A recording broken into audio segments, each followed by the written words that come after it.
na ye ko Akyem Mpeasem ye no ben kwa ben na hemfo no manfo bi wo ho no mu kiremu a junior high school wo ho primary school ahoden hye da ni musa titigu enti obesrem panimfo aka bi wo mu akakra wo mata so se wo srada wo mesi school CB ema wo no Omanfo a womote Akyem Mpeasem ene Adom News Central for etwetwe nkomo no wode to dwa se primary ene junior high school ewo ho no titi apansam a ho behia se impenifo bema wonini akọ ho amankrado a wo Akyem Mpeasem na yirenchi ene Adom News Central for etwetwe nkomo no wode to dwa se sa o hawi wo munko antimi enso ano na wo mo ebehia aban no emoa yehwe yen school yen GHS na from Kasee boy ma sense nchofo edi kan abam on aba behwe no kware ni yen KG kra si ayo mu community na Mpeasem a ye ben Akyem tachiman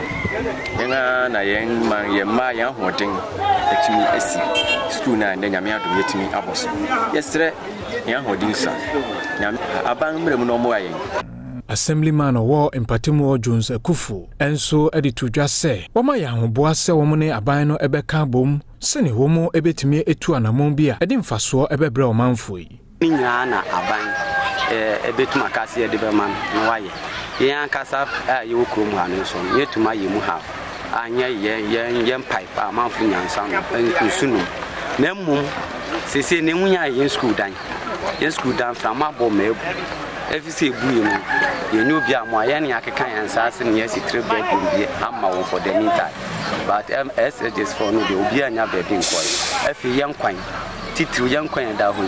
obi yare sisi a efi akotachiman ye nya ka ne ye de na be fa na ko wo ka se ka wo ha na ba na se kwan ne nyinti no age abode no a charge utumi a no afo wantumi a na ko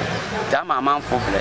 enti ma be ya assembly member wa haide na Mpeasem ka tra pan se me se na na da roma imprempi no ntwa na ni mehwe me Mpeasem kwan